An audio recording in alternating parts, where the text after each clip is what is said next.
கிறிஸ்துவில் பிரியமானவர்களே, இந்த நாளுக்கான தினசரி தியான வசனம் மத்தேயு எழுதின சுவிசேஷம் 21வது அதிகாரம் 42வது வசனம்.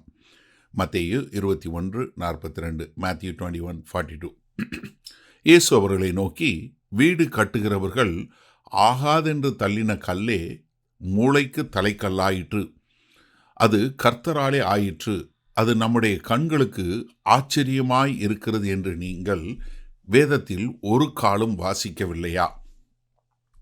இப்போ கர்த்தராகிய இயேசு கிறிஸ்து அவர்களுக்கு எல்லோருக்கும் தெரிந்த ரொம்ப ஒரு சங்கீதம் என்ன? 118வது சங்கீதம் 22வது வசனம் சொல்லக்கூடியது என்ன? வீடு கட்டுகிறவர்கள் ஆகாதென்று தள்ளின கல்லே. எப்படி இஸ்ரவேல் மக்கள் வேண்டான்னு தள்ளின ஒரு கல். ஏன்னா ஏசாயா 53வது அதிகாரம் 3வது வசனத்தில் பார்க்கிறோம், அவர் மக்களால் நிராகரிக்கப்பட்டவர் என்று சொல்லக்கூடியதாக. ஏசாயா 28:16 ஆண்டவர் சொல்கிறாரு, எங்க சீயோனிலே என் தலைக்கல்லை வைப்பேன் என்று சொல்லக்கூடியதாக. யோவான் 1வது அதிகாரம் 11வது வசனத்தில் பார்க்கிறோம், கர்த்தர் தமக்கு சொந்தமானதிலே வந்தார், அவர்களோ அவரை ஏற்றுக்கொள்ளவில்லை என்று சொல்லக்கூடியதாக. அப்போ இங்கே அதே இது என்ன?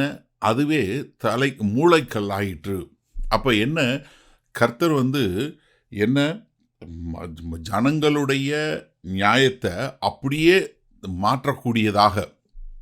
ஏன்னா கர்த்தராகிய இயேசு கிறிஸ்தான இன்னைக்கு மூளைக்கல்லாக மாறினார்.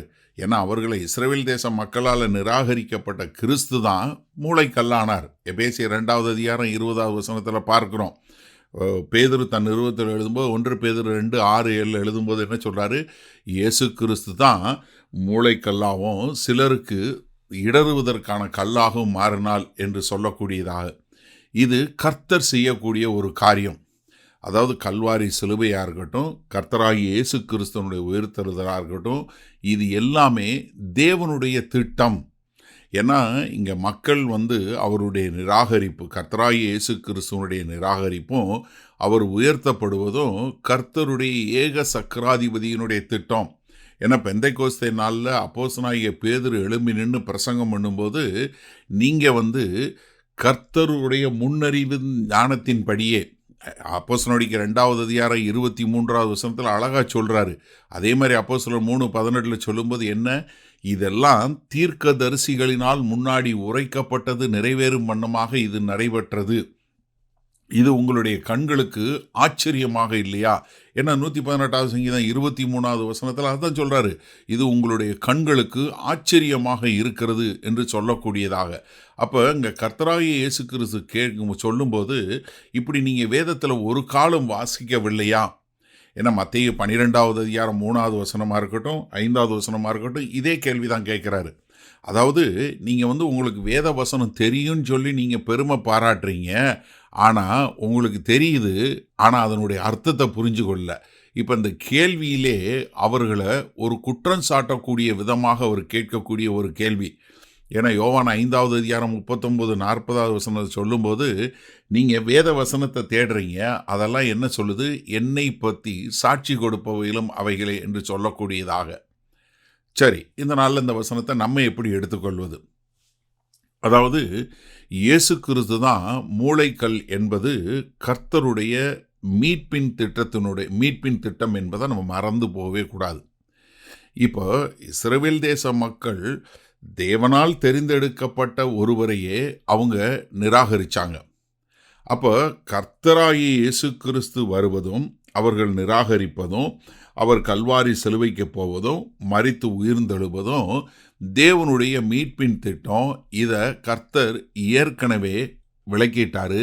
அதனால தான் இந்த சுவிசேஷம் என்பது இதை காணக்கூடிய மக்களுக்கு மகா ஆச்சரியமாக இருக்கக்கூடிய ஒரு காரியத்தை பார்க்குறோம்.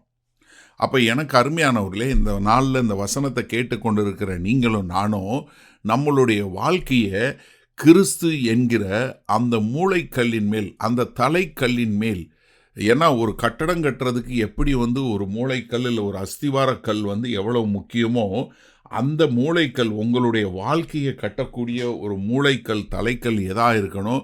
அது இயேசு கிறிஸ்துவில் தான் இருக்கணும், மற்ற எதன் மேலும் இருக்கவே கூடாது. ஏன்னா பழைய உடன்படிக்கையில் பழைய காலகட்டங்களில் அவர்கள் பண்ண அதே தப்பை நம்ம பண்ணக்கூடாது. ஏன்னா நம்ம மற்றவருடைய தவறுகள்லேருந்து நம்ம கற்றுக்கொள்ளக்கூடிய ஒரு மக்களாக இருக்கணும். அதனால் நீங்கள் வேத வசனம் வாசிக்கும்போது உங்கள் கண்கள் கிறிஸ்துவை காணக்கூடியதாக இருக்கட்டும். ஏன்னா இந்த வசனங்கள் எல்லாம் கிறிஸ்துவை சாட்சியாக குறிக்கிறது. கிறிஸ்து யார் என்று காட்டக்கூடியதா. அப்படி நீங்கள் வாழும்போது உங்களுக்கு கிறிஸ்துவை ஏற்றுக்கொண்டு கிறிஸ்துவுக்கென்று வாழக்கூடிய ஒரு வாழ்க்கை உண்டாகும்.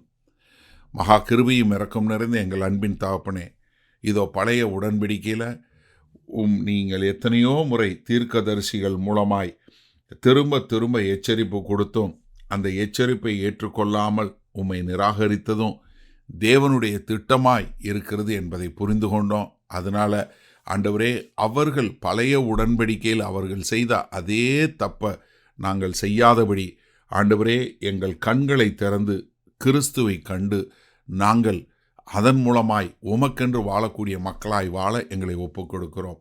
மீட்பெரும் இரட்சகருமாகிய இயேசு கிறிஸ்துவின் மூலம் பிதாவே, ஆமேன். கர்த்தர் உங்களை ஆசீர்வதிப்பாராக. நாம் இன்று மாலை மண்ணால் சந்திப்போம்.